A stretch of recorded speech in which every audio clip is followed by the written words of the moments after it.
Hello बच्चों, स्वागत है आप यूट्यूब चैनल उत्कर्ष लेक्चरर में। आज हम क्लास 12 फिजिक्स के मोस्ट इम्पॉर्टेंट डेरिवेशन के बारे में अध्ययन करेंगे, जो हर साल बोर्ड एग्जाम में लॉन्ग क्वेश्चन 5 मार्क्स का पूछा जाता है। तो आज हम बताने जा रहे हैं वैद्युत द्विध्रुव की निरक्षीय अनुप्रस्थ रेखा पर स्थित बिंदु पर वैद्युत क्षेत्र की तीव्रता ज्ञात करना। तो इसके बाद में आप ये सबसे पहले वैद्युत द्विध्रुव में एक प्लस क्यू और माइनस क्यू दो आवेश जो हैं 12 की दूरी पर रखे हैं, और ये ऊर्ध्वाधर घटक एफ साइन थीटा हो जाएगा और क्षैतिज घटक एफ कास थीटा हो जाएगा, और उनकी डिस्टेंस बिंदु P पर जो है एक परीक्षण आवेश Q0 रखा है, उस पर हमें वैद्युत क्षेत्र की तीव्रता ज्ञात करनी है। तो इसके लिए सबसे पहले माना एक वैद्युत द्विध्रुव के परावैद्युतांक के एक माध्यम में स्थित है। द्विध्रुव के मध्य बिंदु O से R मीटर की दूरी पर निरक्षीय स्थिति पर कोई बिंदु P है। ये P ले लिया बिंदु, जहाँ पर वैद्युत क्षेत्र की तीव्रता ज्ञात करनी है। P बिंदु पर रखे धन परीक्षण आवेश पर प्रतिकर्षण व आकर्षण बलों के ऊर्ध्व घटकों के कारण बल F बराबर ऊर्ध्व घटक जो होते हैं F साइन थीटा होता है। तो F साइन थीटा और दूसरा तरफ का ये लगेगा माइनस F साइन थीटा, दोनों कैंसिल हो जाएंगे तो F बराबर 0 हो जाएगा। अब क्षैतिज घटक के बाद अब ऊर्ध्वाधर घटकों के बाद क्षैतिज घटकों के कारण बल F बराबर निकालेंगे। क्षैतिज घटक कास थीटा होता है, तो F कास थीटा क्षैतिज घटकों के कारण F cos theta plus F cos theta हो जाएगा, तो ये जुड़ करके 2F कास थीटा हो जाएगा। ये समीकरण नंबर 1 मान लेंगे।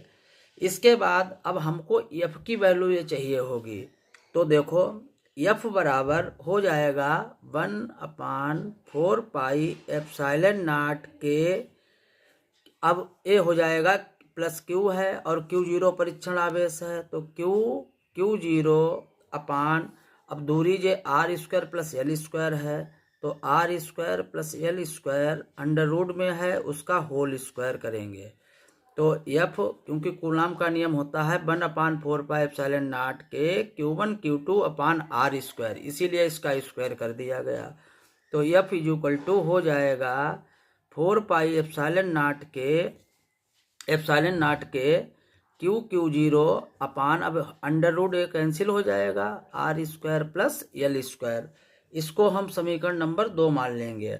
अब इसके बाद हमको कास थीटा की वैल्यू जो चाहिए होगी, तो कास थीटा बराबर होता है आधार बटे में कर्ण होगा। तो आधार देखो, इसमें आधार क्या है, आधार जो यहाँ पे L है और कर्ण ए वाला हो जाएगा A, तो R square plus L square ये हो जाएगा। इसको हम समीकरण नंबर 3 मान लेंगे।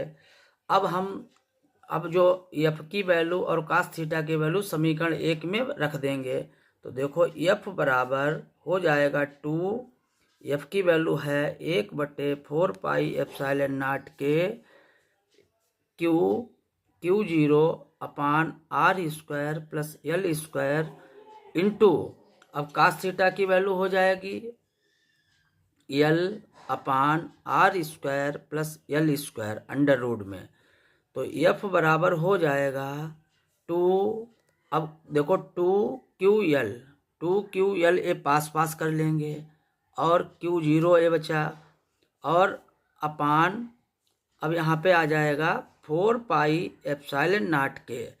अब इसको R square plus L square और अंडर रूट में है, जैसे R square plus L square की पावर 1/2 और ये 1, तो 2 बन जा 2 और 3/2 हो जाएगा। R square plus L square की पावर हो जाएगी 3/2। इसको हमने कैलकुलेट कर दिया। अब हम जानते हैं P बराबर होता है 12 इंटू Q। 12 इंटू Q जो है वो P होता है, तो इसके बाद आ जाएगा F बराबर 1/4 पाई के और 12 इंटू क्यू हो जाएगा P, ये P हो जाएगा और यहाँ पे एक Q0 हो जाएगा, अपान आ जाएगा R² प्लस L² की पावर 3/2। अब जैसे ये 2QL को ये हमने सपोज कर लिया P और Q0 पहले लिख दिया, तो ये आ जाएगा। अब हमको निकालनी है वैद्युत क्षेत्र की तीव्रता, तो E बराबर सूत्र होता है F/Q0, F/Q0। तो इसके बाद F का मान ये डाल देंगे, Q0 P/4 पाई के R² प्लस L² की पावर 3/2 और ये Q0 इंटू में ही नीचे आ जाएगा, तो Q0 से Q0 कैंसिल हो जाएगा, तो बचेगा E बराबर 1/4 पाई के अब P/,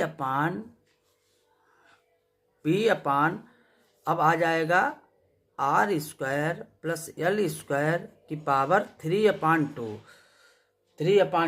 अब ये हो जाएगा, यदि L जो है R की तुलना में बहुत छोटा है, यानी R बहुत छोटा है, तो इसलिए R² को, इसलिए L² को छोड़ने, नगण्य मानने पर तो L² को हम छोड़ देंगे, तो भी हो जाएगा E बराबर 1/4 पाई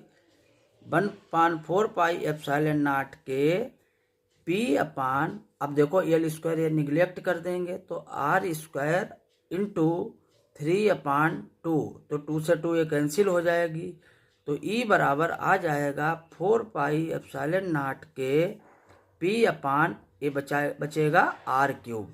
अब K = 1 हो जाता है, K = 1 हो जाएगा, तो इसीलिए E बराबर 1/4 पाई P/R³ हो जाएगा।